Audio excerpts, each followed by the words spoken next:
Perkenalkan, nama saya Yusua Abuno dengan NIM 2314201141, kelas A6 semester 1, jurusan keperawatan.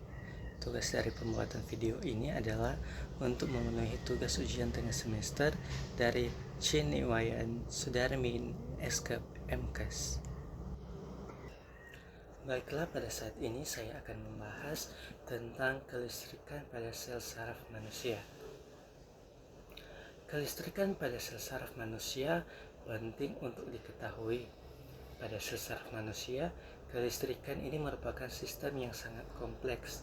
Mereka bertanggung jawab atas transmisi sinyal listrik yang penting untuk berbagai fungsi tubuh, baik di dalam mengatur gerakan hingga persepsi sensorik. Penting untuk menjadi catatan bahwa tegangan listrik pada tubuh manusia berbeda dengan instalasi rumah tangga. Aliran listrik dalam tubuh manusia bukan mengalir melalui rangkaian kabel, melainkan berkaitan dengan komposisi ion.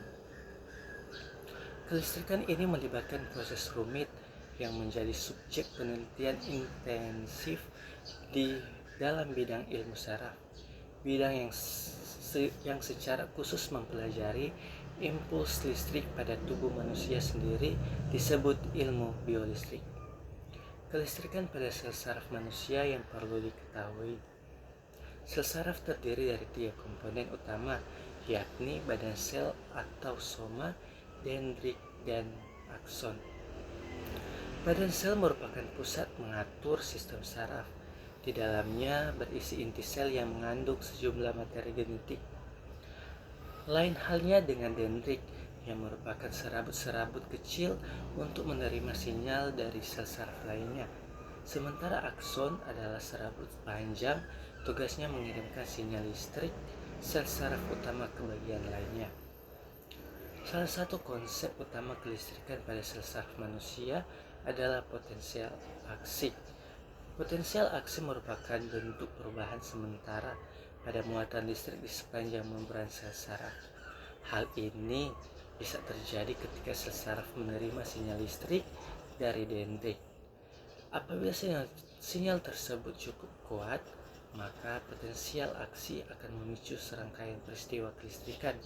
Dalam kondisi normal, sel saraf juga memiliki potensial istirahat negatif di sepanjang membrannya. Potensial ini menjadi hasil keseimbangan antara ion positif dan ion negatif, baik di dalam maupun luar sel. Ketika sinyal listrik mencapai dendrit, maka ion-ion akan bergerak melalui saluran khusus di membran. Pergerakan tersebut menghasilkan perubahan potensial yang relatif cepat. Muatan listrik dalam tubuh manusia. Muatan listrik merupakan sifat dasar partikel subatomik yang bernama elektron. Elektron memiliki muatan negatif, sementara proton mengandung muatan positif. Dalam keadaan netral, tubuh manusia akan terdiri dari elektron dan proton yang seimbang.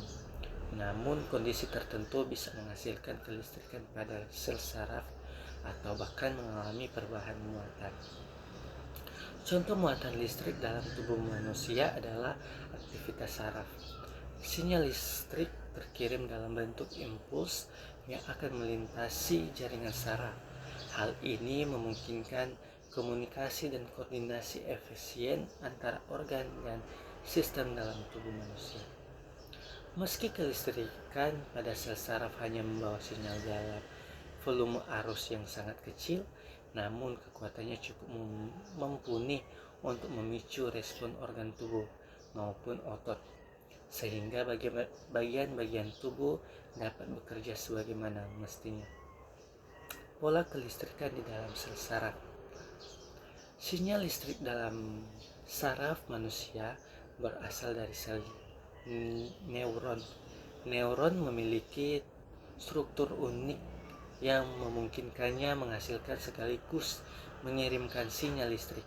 Di dalam sel saraf terdapat potensial membran yang memiliki perbedaan muatan antara dalam dan luar.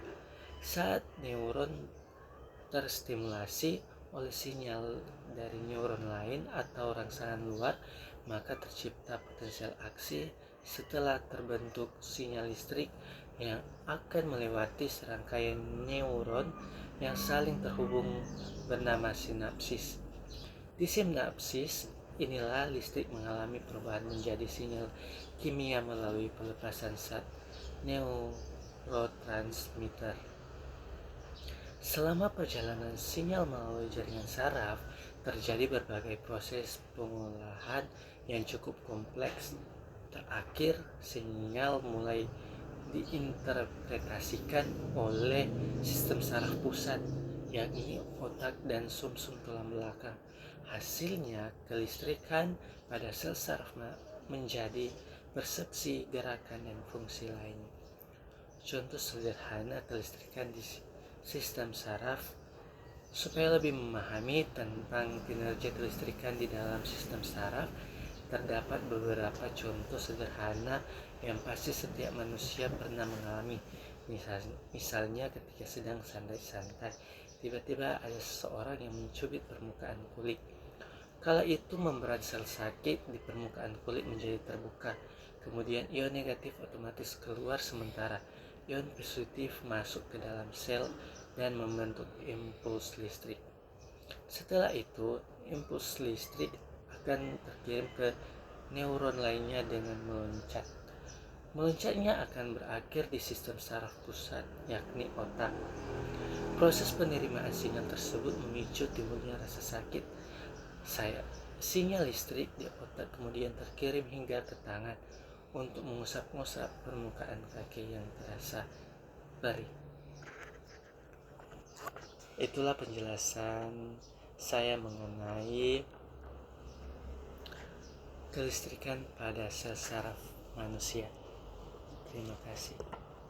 Mari bergabung bersama kami di Universitas Pembangunan Indonesia Manado yang biasa disebut UNPI, di mana di Universitas Pembangunan Indonesia Manado sudah ada 6 fakultas, di antaranya teknik, hukum, sastra, pertanian, ilmu sosial dan ilmu politik, dan keperawatan. Sekian dan terima kasih.